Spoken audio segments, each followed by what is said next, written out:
सभी डीएलएड साथियों को नमस्कार। आप सभी का स्वागत है मेरे चैनल पर। और फ्रेंड्स, आज के इस वीडियो में डिस्कस करने वाले हैं UP DElEd second semester math Pawan series से। आज हम बिल्कुल शुरुआत से डिस्कस कर रहे हैं, ठीक है। और फ्रेंड्स देखिए, हम लघु उत्तरीय से स्टार्ट कर रहे हैं, क्योंकि अगर हम लघु उत्तरीय क्वेश्चन डिस्कस करते हैं तो इसके साथ साथ आपका बहुविकल्पीय और अति लघु जो टाइप्स क्वेश्चन होते हैं उस तरीके से भी आप प्रिपरेशन कर सकते हो। तो चलिए शुरू करते हैं, ठीक है। और इस क्लास की जो टाइमिंग होती है रात के 10 बजे होती है। चलिए फ्रेंड्स स्टार्ट करते हैं, क्योंकि जो आपका गणित मैथ का पेपर होता है सबसे ज़्यादा महत्वपूर्ण है और इसमें बैक आने के चांसेस बहुत ज़्यादा बढ़ जाते हैं। लेकिन फ्रेंड्स, आप सभी को डरना नहीं है। अगर आप प्रैक्टिस करते हो गणित की इसी क्वेश्चन के आधार पे, ठीक है, तो आप सभी का बैक कभी नहीं आएगा। तो चलिए स्टार्ट करते हैं, जिसमें सबसे पहला जो आपका प्रश्न है, और वीडियो को लाइक कर दीजिए और शेयर कर दीजिए जो भी आपके फ्रेंड्स मित्र हैं। देखिए, पहला जो आपका क्वेश्चन है कि लघुत्तम समापवर्ती किसे कहते हैं। जैसे आप सभी को हम अवगत करा दें कि जो आपका यूपी डीएलएड जो डिप्लोमा कोर्स है, इसमें जो पेपर पूछा जाता है मैथ का, इसमें डिफिनीशन भी पूछ लिया जाता है। तो आपको डिफिनीशन भी याद करना होगा, जिसमें सबसे पहला पूछा है लघुत्तम समापवर्ती किसे कहते हैं। इसका जो डिफिनीशन हो जाता है वह छोटी से छोटी संख्या, बीजीय अक्षर व व्यंजक जो दो या दो से अधिक दी हुई संख्याओं, बीजीय अक्षरों या व्यंजकों में से प्रत्येक के द्वारा पूर्णतः विभाजित हो जाए, उसे ही हम क्या बोलते हैं, व्यंजक कहते हैं, अथवा संख्याओं का लघुत्तम समापवर्ती कहते हैं। अभी हम कुछ एग्जाम्पल भी देखेंगे। ये आपका डिफिनीशन है। अगला जो प्रश्न है कि महत्तम समापवर्ती से आपका क्या तात्पर्य है। तो उस बड़ी से बड़ी संख्या का जो प्रत्येक संख्या को पूर्णतः विभाजित कर दे, ठीक है, वही संख्या क्या कहलाती है, महत्तम समापवर्ती संख्या कहलाती है। अगला जो प्रश्न है, महत्तम समापवर्ती ज्ञात करने की विधियाँ कौन कौन सी है। तो इसकी दो विधियाँ जो सबसे महत्वपूर्ण है, एक तो गुणनखंड विधि, दूसरा भाग विधि। गुणनखंड विधि में किस तरीके से करते हैं, तो इस विधि के अंतर्गत सर्वप्रथम दी हुई संख्याओं को अभाज्य गुणनखंड के रूप में व्यक्त करके अभाज्य संख्याओं के घात के रूप में लिखते हैं। प्राप्त संख्याएं सभी संख्याओं के गुणनखंड में उभयनिष्ठ यानी कॉमन होती है, अर्थात सभी में होती है। वह संख्या दी गई संख्याओं का महत्तम समापवर्ती कहलाती है, ठीक है।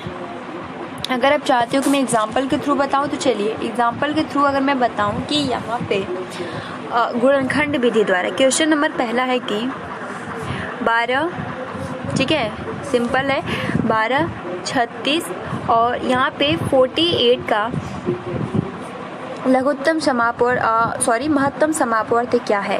तो इसको किस तरीके से आप गुणनखंड विधि से निकालते हैं, आइए इसके बारे में हम चर्चा करते हैं।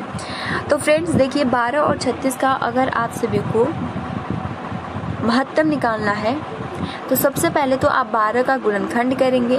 12 का जब आप गुणनखंड करेंगे तो ये जाएगा 6 बार में, फिर जाएगा 2 से 3 बार में, फिर जाएगा 3 से 1 बार में। फिर अगर आप 36 का गुणनखंड करते हो तो यहाँ पे हमने 36 रखा, ये जाएगा यहाँ से और यहाँ से हो जाएगा 18, फिर जाएगा 9 बार में, फिर 3 से जाएगा, फिर जाएगा ये 3 बार में, फिर जाएगा ये 1 बार में। फिर हम 48 का लेते हैं। ये आपको कॉपी में ऐसे ही लिखना होगा। 48 का लिखते हैं तो 48 का 2 से ही कटेगा, ये जाएगा 2 और यहाँ पे 4, फिर 2 से ये जाएगा 1 और ये जाएगा 2, फिर 2 से 6, फिर 2, ठीक है, फिर यहाँ पे 3, फिर ये 3। तो आपने देखा 4, 2 यहाँ पे है, 3, 1 है, यहाँ पे 2 है और 3। तो फ्रेंड्स अब हम क्या करेंगे, इसको इस तरीके से हम लिख लेंगे। इसको हम थोड़ा इरेज कर दे रहे हैं। फिर अब हम क्या करेंगे, यहाँ 12 का जितने भी हमने गुणनखंड कर दिया इसको हम लिख देंगे 2 इंटू 2 इंटू और 3 है। उसके बाद आपका 36 का क्या है, तो 36 का है 2 इंटू 2 इंटू, उसके बाद यहाँ पे है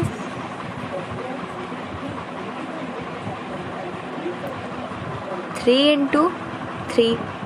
उसके बाद आपका 48 जो है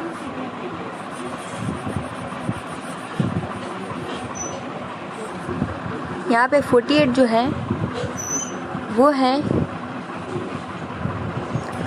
2 इंटू 2 इंटू, क्योंकि 4 2 है, ठीक है, तो 1 मिनट,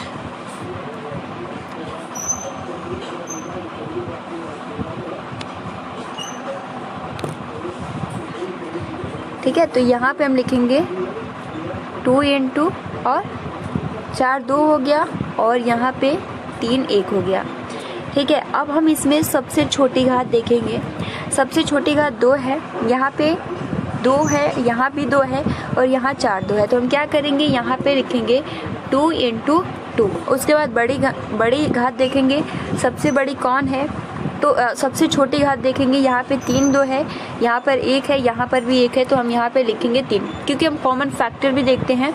तो यहाँ पर अगर आप इन तीनों का मल्टीप्लाई करते हो, 2 इंटू 2 इंटू 2, 2 इंटू 2 इंटू 3 का मल्टीप्लाई करते हो तो आंसर आएगा 12। तो ये क्या हो गया, गुणनखंड विधि से हम इसको करते हैं। भाग विधि से क्या होता है इसका डेफिनेशन, इस विधि के अंतर्गत दी गई संख्याओं में से कोई 2 संख्याएं लेकर बड़ी संख्या को छोटी संख्या से भाग देते हैं। जो शेष आता है उसे प्रथम भाजक को भाग देते हैं, पुनः जो शेष आता है उसे द्वितीय भाजक को भाग देते हैं। यह क्रिया तब तक जारी रहती है जब तक अंतिम शेष शून्य नहीं आ जाता। इस प्रकार सबसे अंतिम भाजक ही दी गई संख्याओं का मौसा होता है। इस प्रकार मौसा की संख्याओं से शेष बची संख्याओं का भाग देकर अंतिम मौसा संख्या प्राप्त की जाती है। अब देखिए फ्रेंड्स, यहाँ पर ये क्या बोल रहा है, जैसे हम वही एग्जाम्पल ले रहे हैं। अभी हमने गुणनखंड विधि से जाना। अब देखिए फ्रेंड्स, आपका 12 था, 36 था और यहाँ पे 48 है। इसको क्या कह रहा है, इसको कह रहा है भाग विधि से करना है। तो सबसे पहले क्या बोला है कि इस विधि के अंतर्गत दी गई संख्याओं में से 2 संख्याएं लेकर बड़ी संख्या को, ये आपका बड़ी संख्या है, को छोटी संख्या से भाग देते हैं। तो यहाँ पे हम 12 और 36 में भाग देते हैं।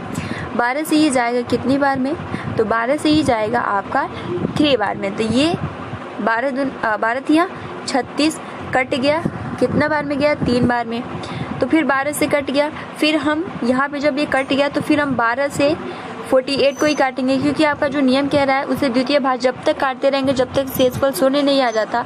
फिर जब वो कट जाता है तो फिर जो आपका भाजक जिस संख्या से कटा है, शेष जो संख्या है, शेष संख्या 48 है, हमारा भाजक जो है वो 12 है, 48 से करेंगे तो यहाँ पे 12 चौक 48, ये भी कट गया। तो आप देख सकते हो कि यहाँ पे 0 हो गया और हमारा कोई संख्या नहीं है, तो हम 12 को ही क्या मान लेंगे, यहाँ पे मौसम मान लेंगे। ये तो आपका भाग विधि हुआ। देखिए फ्रेंड, इस विधि को हम भाग विधि ही कहते हैं। यहाँ पे 12 था, आपका 36 था और 48 था। फ्रेंड्स, ऐसे संख्या चुनना है जो किसी एक संख्या से 12 भी पूर्ण रूप से विभाजित हो जाए, 36 भी हो जाए और 48 भी हो जाए। तो फ्रेंड्स, यहाँ पर हम देखते हैं कि 12 जो है अपने आप को भी काटेगी, 36 को भी काटेगी और 48 को भी काटेगी। तो यहाँ पर जो आपका 12 हो जाएगा वो क्या हो जाएगा, मौसा हो जाएगा। क्लियर।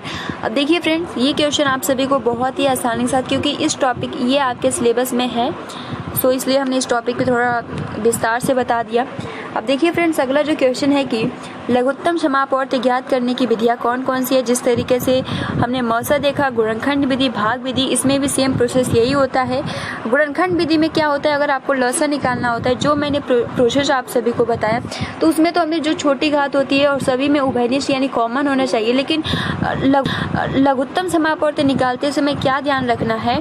ठीक है, चलिए, बहुत सारे प्रशिक्षु को आता होगा लेकिन कुछ प्रशिक्षुओं को थोड़ा देखिए फ्रेंड्स, अगर हम गुणनखंड विधि से लगाते हैं तो किस तरीके से, हम वही एग्जाम्पल लेते हैं। आपका 12 हो गया, ठीक है, और यहाँ पे आपका 36 हो गया और यहाँ पे आपका 48 हो गया, ठीक है। अब हम क्या करेंगे, यहाँ पे 2 से काटेंगे, तो 2 से काटेंगे, ये जाएगा आपका 6 बार में, फिर 2 से काटेंगे, ये जाएगा आपका 3 बार में, फिर 3 से काटेंगे, ये जाएगा 1 बार में। उसके बाद हम फिर 2 लेंगे, 2 से जाएगा ये 2 एकम 2 और 2 अठे 16। फिर हम 2 लेंगे तो ये आपका 2 नवा 18। फिर 3 से काटेंगे, 3 तिरिके 9 और 3 एकम 3। क्लियर। फिर हम 2 लेंगे, 2 दूनी के 4 और 2 चौको 8। फिर हम 2 लेंगे, 2 एकम 2 और 2 दूनी के 4। फिर 2 लेंगे, 2 से जाएगा 6 बार में, फिर 2 लेंगे, 2 से जाएगा 3 बार में, फिर 3 लेंगे, 3 से जाएगा एक बार में। अब देखिए फ्रेंड्स, इसमें हम सबसे बड़ी घात देखते हैं। मौसम में क्या था, सबसे छोटी घात देखते हैं गुणनखंड करके, लेकिन लसा जब हम देखते हैं गुणनखंड कर देते हैं तो हम सबसे बड़ी घात देखते हैं। 2 और 3 में सबसे बड़ी घात क्या है, तो 3। हम फ्रेंड्स यहाँ पर देख सकते हैं 3 यहाँ 1 है, 3 यहाँ 2 है, 3 यहाँ 1 है, तो सबसे बड़ी घात लेंगे यानी 3 का स्क्वायर मल्टीप्लाई। अब हम देखेंगे सबसे छोटी घात इसकी कितनी है। यहाँ पे 2 बार है, यहाँ पर भी 2 बार है, बट यहाँ पर 2 है वो 4 बार में है, तो हम लिखेंगे 2 पे घात 4। ठीक है, 3 का स्क्वायर क्या होता है 9, और 2 पे घात 4 है तो क्या हो जाएगा 16। ठीक है, क्योंकि 2 × 2 × 2 × 2, तो 2 दूनी के 4 यहाँ से बता देती हूँ। 2 दूनी के 4, 4 दूनी के 8, 8 दूनी के 16, 16 नवा कितना होता है तो 144। तो इस तरीके से आपका 12, 36 और 48 का जो एलसीएम आएगा गुणनखंड विधि से मैंने आप सभी को बताया, तो इसका आंसर जो हो जाएगा वो हो जाएगा 144। आई होप आप बहुत ही आसानी के साथ क्लियरली इसको समझ गए होंगे। चलिए आगे बढ़ते हैं। तो ये तो आपका पहला विधि हुआ। दूसरा विधि क्या होता है, भाग विधि। भाग विधि में क्या इसका डिफिनीशन होता है, सबसे पहले तो ये जान लीजिए। जिन संख्याओं का लसा निकालना होता है उन्हें हम एक पंक्ति में रखते हैं। फिर दूसरा स्टेप क्या कहता है, ऐसी छोटी से छोटी संख्या से भाग देते हैं जो कम से कम एक संख्या को भाग कर दे। तीसरा स्टेप होता है जो संख्या या संख्या उस संख्या से भाज्य है उनका भागफल, और जो संख्या अभाज्य यानी उस संख्या से नहीं करता है तो हम वैसे ही सेम पंक्ति में लिख देते हैं। फोर्थ स्टेप कहता है पुनः एक ऐसी संख्या ढूंढते हैं जो कम से कम एक संख्या को छोटे से छोटा ऐसा गुणनखंड हो जिससे ज़्यादा से ज़्यादा संख्याएं विभाजित हो जाए। ठीक है, फिर वही नियम फॉलो करते हैं। तो देखिए वही एग्जाम्पल हम लेते हैं, कुछ भी चेंज नहीं करेंगे, क्योंकि अगर हम वही एक एग्जाम्पल लेते हैं तो उसके थ्रू आप बहुत ही आसानी। सबसे पहला आपका फर्स्ट नियम कहता है कि जो भी आपका संख्या है इसको हम एक नियम यानी इसको हम पंक्ति में लिखते हैं। तो यहाँ पर हमने एक पंक्ति में लिख दिया। अब ऐसी छोटी से संख्या से भाग देते हैं जो कम से कम एक संख्या को मतलब पूरी से विभाजित कर दे। तो फ्रेंड्स अगर एक काटे तो ठीक है, अगर तीनों को काट दे तो और भी अच्छा है। सो यहाँ पे हम लेते हैं सबसे छोटी 2 से अगर हम 12 को काटेंगे तो ये 6 बार में जाएगा, ये जाएगा आपका 18 बार में, और ये जाएगा यहाँ पे हम भागफल लिखते हैं। ठीक है गाइस, और ये हो जाएगा 24। फिर हम 2 लेंगे, 2 से जाएगा 3 बार में, फिर 2 9 18, 2 1 2 और 2 दूनी के 4। फिर हम 2 लेंगे 3, फिर 9 नहीं जाएगा, हम सेम वैसे ही पंक्ति में लिख देंगे 2 6 12। फिर यहाँ पे 2 लेंगे 3 9, फिर यहाँ पे 3 हो जाएगा। क्लियर, अब 2 से नहीं जाएगा, हम 3 लेंगे, 3 1 3, 3 3 9, फिर यहाँ पे 1, फिर ये 3 से चला जाएगा। तो फ्रेंड्स अब यहाँ पर हम देखते हैं 2 कितनी बार है और 3 कितनी बार है। यहाँ पर आप देख सकते हो 2 जो है वो 4 बार है और 3 जो है वो 2 बार है। तो यहाँ पे हम 3 का स्क्वायर करेंगे। 2 का स्क्वायर 2 पे 4 घात है तो यानी 16, 3 पे 2 घात है यानी 9, 16 9 144। तो इस तरीके से यहाँ पे हमने भाग विधि गुणनखंड विधि से आप सभी को बताया 12 36 48 का जो एलसीएम हो जाता है वो हो जाता है 144। इसका मौसा पूछा होता तो हो जाता है यहाँ पे 12।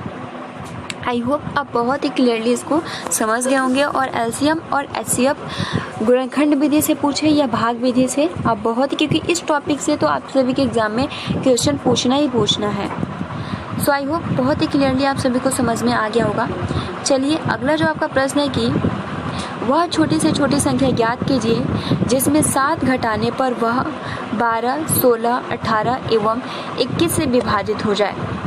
तो फ्रेंड्स यहाँ पर वह छोटी से छोटी संख्या पूछा है, तो सबसे पहले तो हम क्या करेंगे, यहाँ पर 12, 16, 18 एवं 21 को क्या करेंगे, यहाँ पे एलसीएम इसका निकाल देंगे। फिर जो आपका एलसीएम आएगा, ठीक है, उसमें हम 1 जोड़ देंगे। फिर जब आप उससे मतलब भाग देंगे तो क्या आएगा, हर एक दशा में, यानी अगर आप जिसमें 7 घटाने पर क्या होता है 12, 16 एवं 21 से पूर्ण रूप से विभाजित हो जाता है। ठीक है, तो आई होप आप बहुत ही क्लियरली समझ गए होंगे। अब चलिए स्टार्ट करते हैं। ठीक है, तो यहाँ पर सबसे पहले तो आप भाग विधि से इसका एलसीएम निकाल लीजिएगा। ठीक है, यहाँ पे आपका जो हो जाएगा 12, 16 और 18, 21 का एलसीएम निकालेंगे तो ये जाएगा 6 बार में, ये जाएगा 2 8 16, फिर 2 9 18, फिर 21 नहीं जाएगा, हम सेम वैसे ही लिख देंगे। फिर हम 2 से करेंगे, ये जाएगा 3 बार में, 2 से जाएगा 4 दूनी के 8 हो जाएगा, फिर 9 नहीं जाएगा, 21 भी नहीं जाएगा, हम सेम वैसे ही लिख देंगे। फिर 4 1 जाएगा तो हम 2 लिखेंगे, फिर 9, फिर 21। तो इस तरीके से पूरा प्रोसेस रहेगा। उसके बाद जो भी आपका अंक आएगा उसे मल्टीप्लाई कर देंगे, 2 पे घात 4 मल्टीप्लाई 3 का स्क्वायर और 7। तो फ्रेंड्स अभी तो ये 144 हो जाएगा और 144 का आप 4 में मल्टीप्लाई कर दीजिए। तो जब आप 144 का 4 में मल्टीप्लाई करेंगे, ठीक है, तो यहाँ पे हो जाएगा 16, हासिल कितना होगा 1, फिर 16 हासिल कितना होगा यहाँ पे 1, 4 एकम 4 और यहाँ पे जो हो जाएगा 144 का अगर आप मल्टीप्लाई करते हो तो हो जाएगा यहाँ पे 576। ठीक है, उसके बाद देखिए फ्रेंड यहाँ पे सॉरी 7 है, हमने 4 से मल्टीप्लाई कर दिया, बट कोई नहीं, यहाँ पे हम रखते हैं। ठीक है, रखते हैं यहाँ पे हम लोग 7। ठीक है, यहाँ पे हम लोग रखते हैं 7 और मल्टीप्लाई करते हैं तो 7 चौक कितना होगा 28, लिखेंगे 8, हासिल क्या होगा हमारा 2, फिर 7 चौक 28। ठीक है, 28 था, 28 में 2 जोड़ेंगे तो यहाँ पे 30 हो जाएगा, 30 का हो जाएगा यहाँ पे 0, हासिल कितना है हमारा 3, 7 एकम 7, 7 3 कितना होता है 10। तो इस तरीके से इसका जो एलसीएम आ गया 10, यानी आप कह सकते हो 1008। अब क्या कह रहा है कि वह छोटी से छोटी संख्या ज्ञात कीजिए जिसमें 7 घटाने पर वह 12, 16, 18 एवं 21 से विभाजित हो जाए। तो फ्रेंड्स इसको अब क्या करना है कि फ्रेंड्स यहाँ पे क्या बोला है घटाने को, यानी अगर आप यहाँ पे जो हमारा लघुत्तम समापवर्तक आया है 1000 क्या है 1000 आपका आई थिंक 8 आया है। ठीक है, इसमें आप +7 कर देंगे तो यहाँ पर जो हो जाएगा 1015।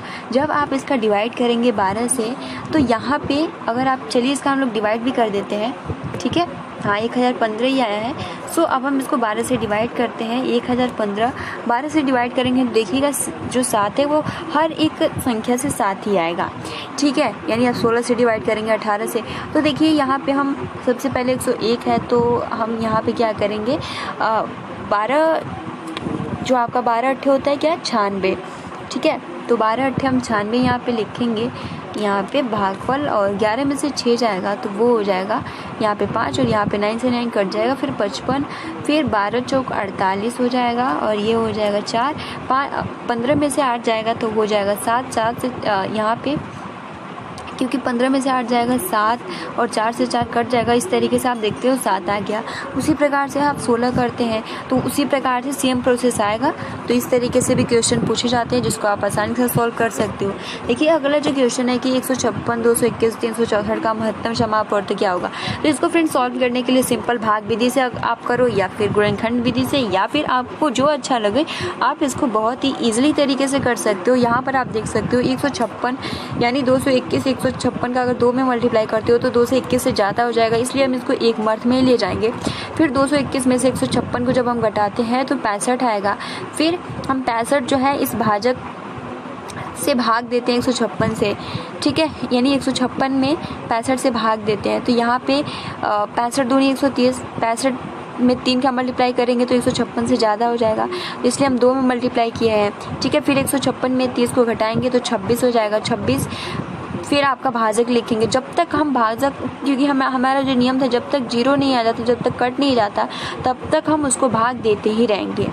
ठीक है, तो यहाँ पे पूरा प्रोसेस सेम इसी तरीके से किया गया। आप देख सकते हो 13 से 26 जैसे ही कट गया तो फिर हम क्या करेंगे, जब हमें पता चल गया 13 से कट जाएगा तो नेक्स्ट जो आपकी संख्या 364 है तो हम 13 से डिवाइड कर देंगे। 100% कन्फर्म है कि उससे कट जाएगा। तो इस तरीके से यहाँ पर जो इसका मसो हो जाएगा वो हो जाएगा आपका 13। ठीक है, आप गुणनखंड विधि से भी कर सकते हो क्योंकि हमने आप सभी को बहुत ही अच्छे से क्लियरली समझाया था। ये देखिए गुणनखंड विधि से सॉल्व हुआ है। सबसे पहले आप देख सकते हो 12 और 9 25 का लसा क्या होगा, तो 12 और 9 और 25 का लसा जो हो जाएगा यहाँ पे आप देख सकते हो कि 12 का जो हो जाएगा, क्योंकि आप जैसे ही गुणनखंड करेंगे तो 2 × 2 × 2 जिस तरीके से 2 स्क्वायर लिख सकते हो। 9 का 3 × 3 तो यहाँ पे सिंपल इसका जो आंसर हो जाएगा 900। ठीक, आई होप कि आप समझ गए होंगे, इसलिए मैं इस पर थोड़ा कम टाइम दे रही हूँ। अब देखिए फ्रेंड्स, अगला जो प्रश्न है कि कॉपियों की वह छोटी से छोटी संख्या ज्ञात करें कीजिए जो 3, 6, 12 व 15 बंडलों में अलग अलग किंतु बराबर बराबर बांटी जा सके। तो यहाँ पर बराबर बराबर बांटी जा सके और छोटी से छोटी पूछा है। तो जब छोटी से छोटी जब पूछे तो हमें पता है कि एलसीएम है, तो यहाँ पे एलसीएम निकाल दीजिए, आंसर आ जाएगा 60। क्लियर। अगला जो प्रश्न है कि यदि किसी प्रश्न के चारों संक्रियाओं का समावेश हो तो उन्हें किस प्रकार हल किया जाता है। तो फ्रेंड्स, यदि किसी प्रश्न में चारों संक्रियाओं का समावेश हो तो हल करने के लिए निम्न सूत्र का प्रयोग करते हैं, जिसमें आपका बोर्ड मास, सबसे पहले तो जो भी आपका बोर्ड मास कोष्टक, ठीक है, रेखा जो होता है, जैसे बार ब्रैकेट जो होता है, इस तरीके से, जैसे कोई फॉर एग्जांपल आपका अंक दे देता है 2, 9 मल्टीप्लाई 6 डिवाइड 4 और यहाँ पे क्या कर देता है, बार दे देता है, ठीक है, प्लस 11। यहाँ पर जब बार दे देगा तो सबसे पहले हम इसको सॉल्व करेंगे, फिर इसको, फिर इसको। तो इस तरीके से यहाँ पे पहले बोला है v, फिर b से होता है आपका ब्रैकेट्स यानी कोष्टक, फिर o से होता है ऑफ यानी का, के की यानी आप सिंपल कर सकते हो मल्टीप्लाई, और d से होता है भाग डिवीज़न, m से होता है मल्टीप्लिकेशन, a से होता है एडिशन और s से होता है सब्ट्रैक्शन। ठीक है, तो ये आप सभी को इसे पहले से ही पता हो क्योंकि ये बहुत ज़्यादा महत्वपूर्ण है। सबसे पहले भी यानी जो बार होता है उसको सॉल्व करना चाहिए, उसके बाद कोष्टक को, कोष्टक के जितने भी प्रकार होते हैं उसमें सबसे छोटा वाला कोष्टक को हम सॉल्व करते हैं, उसके बाद मध्यम, उसके बाद बड़ा वाला कोष्टक, कोष्टक के बाद का यूज करते हैं, का के बाद भाग, भाग के बाद गुणा, गुणा के बाद जोड़ और लास्ट में हम घटाना करते हैं। अब देखिए फ्रेंड्स, उसी से रिलेट करके आपके सामने क्वेश्चन है कि आपके सामने क्वेश्चन है 1 प्लस ब्रैकेट में 2 + 3 - 1, क्योंकि हमारा सबसे पहले मध्यम वर्ग का कोष्टक है तो हम इसको सॉल्व करेंगे। तो आप सभी को पता है कि हमारा इसमें भी हम प्लस देखेंगे, तो 3 और 2 को जब हम जोड़ेंगे तो क्या हो जाएगा 5, ठीक, और 5 - 1 यानी क्या हो जाएगा यहाँ पे 4। अब यहाँ पे 4 हो गया, यहाँ पे 1, तो इसका आंसर क्या आ जाएगा 5, जैसे आपके सामने लगा हुआ है। चलिए इसको मैं बता दे रही हूँ ताकि आप सभी को दिक्कत ना हो। आपके सामने क्या है, यहाँ पर है आपका 1 + 2 + 3 - 1। हम क्या करेंगे, यहाँ पर सबसे पहले इस वाले ब्रैकेट को सॉल्व करेंगे। तो जब हम यहाँ पे इस ब्रैकेट को सॉल्व करेंगे, यहाँ पे लिख दे रहे हैं 1 प्लस, फिर ये ब्रैकेट हो गया 2 + 3 कितना होगा 5, 5 - 1, और हम ये ब्रैकेट बंद कर देंगे और फिर ये वाला, फिर हम क्या करेंगे 1 + 5 में से 1 जाएगा तो कितना होगा 4, ठीक, क्योंकि ये ब्रैकेट पूरा ख़त्म हो गया। 4 और 5 कितना होता है, तो यहाँ पे 4 और 1 5 होता है, तो ये हमारा आंसर आ गया। अगला देखिए फ्रेंड्स, अगला जो आपका प्रश्न है कि निम्न दी जा रही संख्याओं का जोड़ कीजिए, जो कि आप बहुत ईजिली तरीके से इसको कर सकते हो। मुझे नहीं लगता इसको बता। देखिए फ्रेंड्स, ये वाला जो क्वेश्चन है ये सिंप्लीफिकेशन का क्वेश्चन है और 2017 का पूछा हुआ क्वेश्चन है।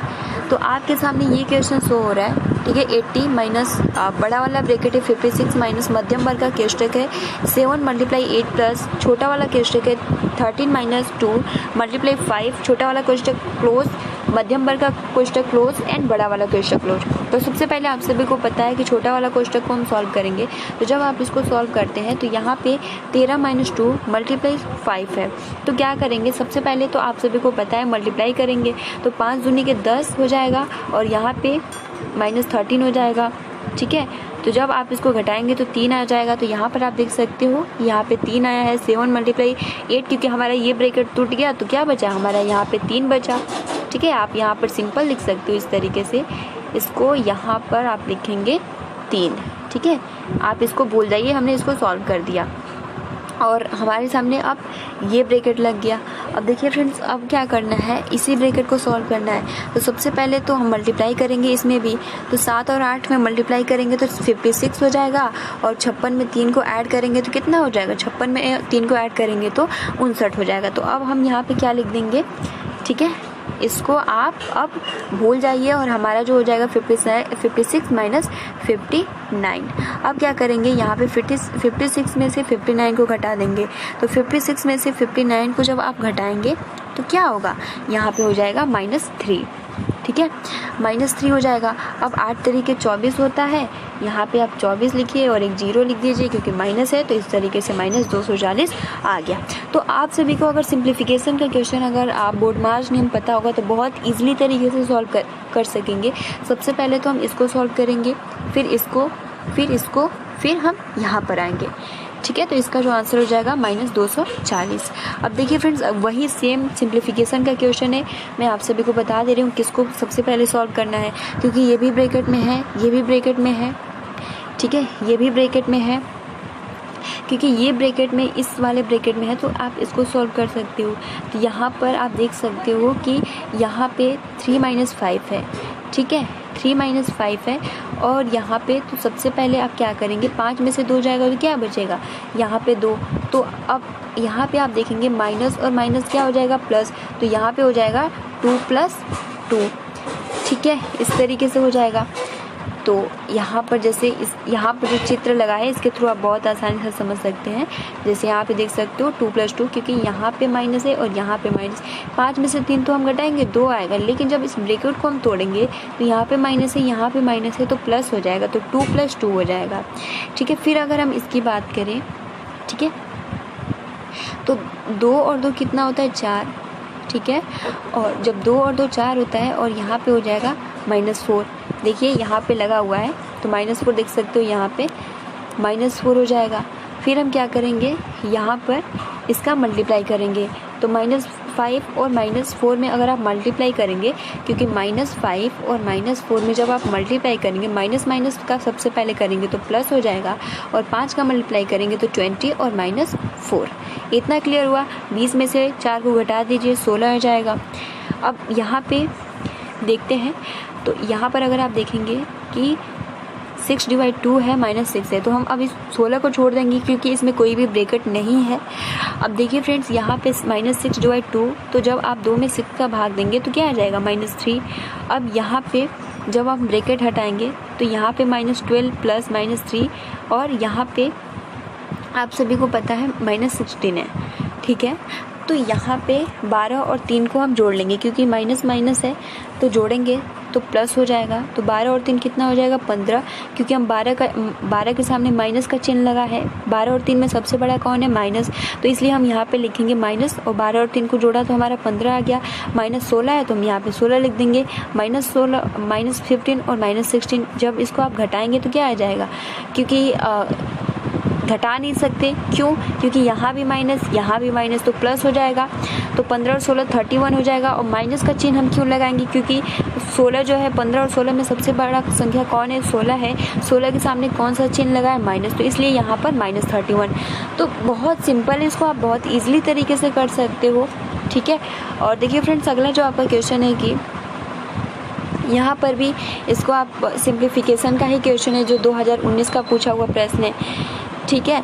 तो सबसे पहले हम क्या करेंगे, इसको हम जो ब्रैकेट में है इसको अलग, यहाँ पे माइनस है, इधर करेंगे तो प्लस हो जाएगा, ठीक, यहाँ माइनस है, यहाँ प्लस हो जाएगा, ये प्लस है, माइनस है। तो इस तरीके से ये बहुत सिंपल क्वेश्चन है, सिंप्लीफिकेशन का क्वेश्चन है, आप इसको आसानी के साथ कर सकते हो। अब एक ही क्वेश्चन हम कई बार डिस्कस करेंगे तो फिर बहुत ज़्यादा टाइम लगेगा, ठीक है। अब देखिए फ्रेंड्स, अगला जो आपका प्रश्न है कि संख्या एवं संख्यांक को समझाइए। तो संख्या जैसे कितनी वस्तुएं हैं जिससे ज्ञान होता है उसे हम संख्या कहते हैं। संख्यांक यानी संख्याओं को जिन संकेतों द्वारा समझाया जाता है उन्हें संख्यांक कहते हैं। और सरल शब्दों में संख्यांक का अर्थ संख्या को लिखने में प्रयुक्त अंक, ठीक है। अब जैसे फ्रेंड्स में अगर आपसे भी होता है जैसे 1 2 3 4 5 6, ये क्या है, जब हम इसको काउंट करते हैं 1 2 3 4 5 6, तो हमने काउंट कर लिया, यानी कितनी वस्तुएं हैं, तो हमें पता है 6। लेकिन जब हम उसको लिखते हैं 6, तो ये हमारा क्या हो जाता है, जिस संकेतों द्वारा समझाया जाता है, यानी ये 6 है, तो ये क्या है, एक संख्यांक है। तो आई होप कि आपको बहुत क्लियरली समझ में आ गया होगा संख्या क्या है और संख्यांक क्या है। अगला देखिए प्रश्न है कि परिमेय तथा अपरिमेय संख्याएं क्या है। तो परिमेय संख्या जिसे हम P/Q के रूप में लिख सकते हैं, जहाँ Q जो है वो नॉट इक्वल 0 होना चाहिए, ठीक है। अपरिमेय जिसे हम P/Q के फॉर्म में नहीं लिख सकते, जैसे √2 √3 √5, ठीक है। तो ये सभी क्या है, √6 हो गया, √7 हो गया, ये सभी क्या है आपका √8 हो गया, जैसे आपका √9 नहीं होगा, 3 का स्क्वायर, जो भी स्क्वायर होगा वो एक परिमेय संख्या होता है। ठीक है, अगला प्रश्न है 100 और 110 के बीच में अभाज्य संख्या क्या है। तो 100 और 110 के बीच में आप सभी को जैसे 1 2 3 7 9, ठीक है, 11 13, फिर आपका 15 हो जाता है, लेकिन 15 तो कट जाएगा, आपका 17 हो जाएगा। तो इस तरीके से जो होता है, उसी प्रकार से अगर हम 100 110 के बीच में कहें तो 101 103 117 109 ये क्या है, ये एक अभाज्य संख्या है। अगला आपका प्रश्न है परिमेय संख्या। यहाँ पे देखिए ये महत्वपूर्ण है, इस टॉपिक से भी प्रश्न पूछे जाते हैं। 4/7 + 8/7 को सॉल्व कीजिए। तो 7 का आप देख सकते हो हर में कॉमन है, 7 ले लेंगे और 8 4 कितना होता है 12, तो इसका आंसर हो जाएगा 12/7। देखिए फ्रेंड्स अगला जो आपका क्वेश्चन है कि ये भी महत्वपूर्ण है। यहाँ पे -5/12 + 5/18। तो सबसे पहले तो हम इसको अलग करेंगे, ठीक है। तो जब इसको आप अलग करते हो तो यहाँ पे आपका सबसे पहले हम क्या करेंगे, 12 और 18 का एलसीएम लेंगे। 12 और 18 का आप जैसे ही एलसीएम लेंगे तो क्या आएगा, 12 और 18 का एलसीएम जो 36 आएगा, ठीक है। अब देखिए इसको किस तरीके से मैं आप सभी को विस्तार पूर्वक बता दे रही हूँ ताकि आप सभी को कोई भी प्रॉब्लम ना हो, ठीक है। क्या है आपका यहाँ पे -5/12 + 5/18, यही आपका क्वेश्चन है। चलिए इसको हम लोग सॉल्व करते हैं। तो यहाँ पे आपका है -5/12 प्लस आपका जो हो जाएगा यहाँ पे माइनस, क्योंकि हम जब ब्रैकेट तोड़ेंगे तो यहाँ पे हो जाएगा -18, ठीक है। अब हम 12 और 18 का जब आप एलसीएम लेते हो तो आप भाग विधि से ले लो। 12 और 18 2 से काटेंगे, 2 छक्के 12, 2 9 18, फिर 2 ही से काटेंगे, 2 3 6 9 नहीं जाएगा। फिर हम 3 से लेंगे, 3 एकम 3 और 3 3 यहाँ पे 3 एकम 3, 3 3 9, फिर हम 3 से काटेंगे, फिर 1 3 3 9, ठीक है, और 9 चौको 36। तो यहाँ पे एलसीएम क्या आ गया, 36 आ गया। अब फ्रेंड्स 12 में हम 36 का भाग देंगे, 12 से 36 कितनी बार में कटेगा, 3 बार में। 3 का मल्टीप्लाई -5 में करेंगे तो क्या आ जाएगा, -15, ठीक है। फिर यहाँ पे 18 का भाग हम 36 में देंगे तो 2 बार में जो जाएगा, 2 का मल्टीप्लाई अब 5 में करिए तो यहाँ पे जो आपका आएगा वो आएगा यहाँ पे माइनस, क्योंकि प्लस हो जाएगा तो यहाँ पे हो जाएगा 10, ठीक। यहाँ पे हम क्या करेंगे, यहाँ पे 36 हो जाएगा और यहाँ पे 10 में से 15 जाएगा तो कितना हो जाएगा, 10 में से 15 जाएगा तो 5, क्योंकि माइनस है तो यहाँ पे आपका हो जाएगा -5/36, ठीक है। तो इस तरीके से हम इसको सॉल्व करेंगे, देखते हैं आंसर में है या नहीं। तो यहाँ पे आप देख सकते हो -5/36। अगला जो आपका प्रश्न है -4/7 में से -12/7 को घटाइए। सिंपल 7 को कॉमन ले लीजिए और यहाँ पे आप इसको घटा दीजिए, आंसर वेरी सिंपल आ जाएगा। 12 में से 4 जाएगा 8 और 7। उसी प्रकार से आप इसको गुणा करना है, परिमेय संख्या को गुणा कर दीजिए, ठीक है। या आप इसको सिंपल काट दीजिए, बहुत ही आसानी के साथ आंसर आ जाएगा, ठीक है। जैसे आपके सामने ये क्वेश्चन है, इसको हम चलिए सॉल्व कर देते हैं। फिलहाल यहाँ पर लगा हुआ है तो फिर यहाँ पे देख सकते हो -8/7 -14/15। आप इसको काट सकते हो, 7 एकम 7 और 7 दूनी के 14। तो अब यहाँ पे थोड़ा और कम हो गया, -8/1 मल्टीप्लाई -2 एंड उसके बाद क्या हो जाएगा -15। यही था ना आपका। अब देखिए फ्रेंड्स यहाँ पे माइनस और माइनस मिलकर क्या हो जाएगा प्लस, और 8 दूनी के 16, क्योंकि हम क्या करते हैं इस तरीके से गुणा हो जाता है। 15 एकम 15 और यहाँ पे माइनस है कि, तो इसलिए यहाँ पर जो आंसर हो जाएगा -16/15। क्लियर। अब देखिए फ्रेंड्स अगला जो आपका प्रश्न है कि ये बहुत ज़्यादा महत्वपूर्ण क्वेश्चन है कि यदि परिमेय संख्या का अंश उसके हर से 2 कम है, ये आपका पहला समीकरण। यदि उसके अंश और हर में 1 जोड़ दिया जाए तो नई संख्या का मान 3/4 हो जाता है, तो संख्या ज्ञात कीजिए। इसको किस तरीके से सॉल्व करेंगे। और फ्रेंड्स ये 2017 का पूछा हुआ क्वेश्चन है जो कि बहुत ही ज़्यादा महत्वपूर्ण है और गाइज आप इसको बहुत ही ईजिली तरीके से लगा सकते हो। किस तरीके से लगाना है आइए इसके बारे में हम लोग डिस्कस करते हैं। यहाँ पे कह रहा है कि यदि कोई परिमेय संख्या आप सभी को पता है जैसे कि P/Q के फॉर्म में, जिसको हम लिख सकते हो क्या है, एक परिमेय संख्या है। क्लियर। तो यहाँ पे आप देख सकते हो कि हम मान लेते हैं कि कोई संख्या x बटे y है, ठीक है, x बटे y। अब x हमारा क्या हो गया, अंश हो गया, और y हमारा क्या हो गया, हर। अब इसी आपका पहला समीकरण जो कह रहा है कि यदि परिमेय संख्या का अंश हमारा हमने क्या माना x, उसके हर से 2 कम है, यानी x बराबर y जो है, यानी आप कह सकते हो सिंपल, अगर हम सिंपल आप सभी को समझाएं तो यहाँ पर x है और यहाँ पर y है। अब यहाँ पे ये कह रहा है कि जो y है यानी जो हर है वो x से ज़्यादा है, तो हम क्या करेंगे, y - 2 लिख देंगे क्योंकि 2 कम है।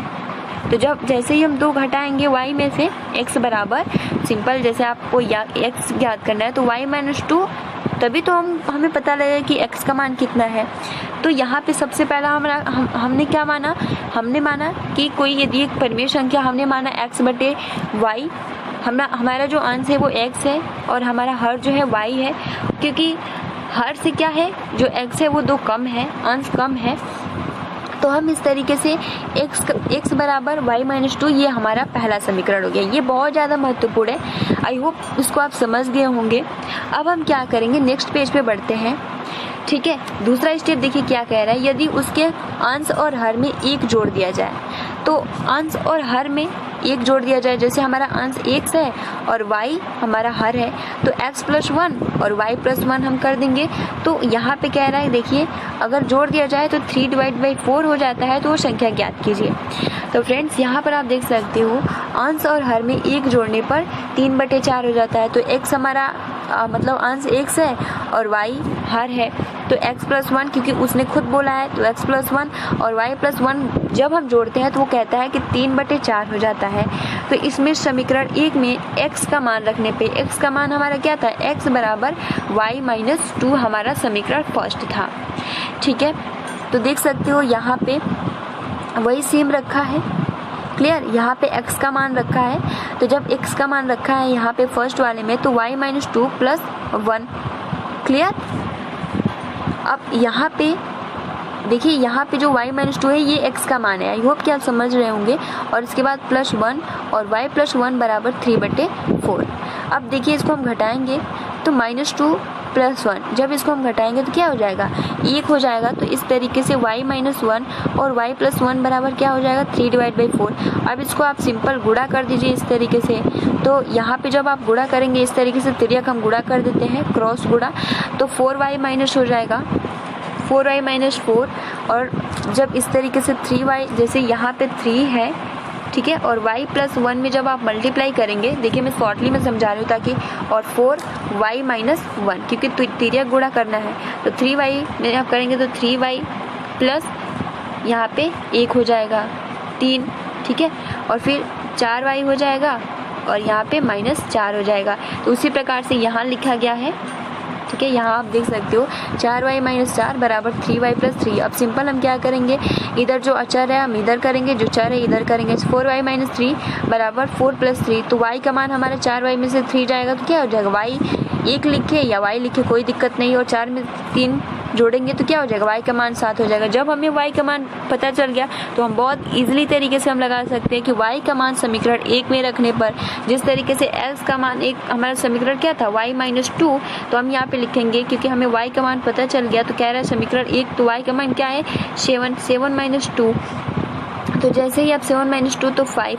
तो अब हमें पता चल गया कि यहाँ पे जो आपका x है 5 है और जो हर है वो क्या है, 7 है। तो आप देख सकते हो कि जो हर है 5 कम है 2, जो 7 है क्या है, ज़्यादा है। तो इस तरीके से हम यहाँ पर सॉल्व करें और इन क्वेश्चनों को हम इसी तरीके से आसानी से सॉल्व कर सकते हैं। तो फ्रेंड्स और भी इसी तरीके से क्वेश्चन है जिसको हम नेक्स्ट वीडियो में, और आई होप कि अगर आपको समझ में आ रहा हो, अगर नहीं आ रहा है तो आप कमेंट्स बॉक्स में लिख सकते हो, कोई दिक्कत नहीं है। हम आप सभी को कॉपी में लिखकर बहुत ही आसानी से समझाएंगे, ठीक है, क्योंकि ये इतना ज़्यादा टफ नहीं है, लेकिन जिन प्रशिक्षकों को समझ में नहीं आएगा थोड़ा टफ लगेगा, बट आप सभी को डरने की आवश्यकता नहीं है, आप इसको बहुत ही आसानी के साथ कर सकते हो, ठीक है।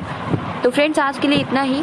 वीडियो को लाइक करें और ज़्यादा से ज़्यादा शेयर करें ताकि हर एक प्रशिक्षु के पास ये जितने भी क्वेश्चन थे पवन सीरीज से थे और इसी टाइप से क्वेश्चन भी पूछे जाएंगे फ्रेंड्स, ठीक है। तो फ्रेंड्स आज के लिए इतना ही। वीडियो को लाइक कर दीजिए और अपने फ्रेंड्स मित्रों को शेयर कर दीजिए। आप सभी को मेरी तरफ से शुभ रात्रि, good night, have a sweet dreams.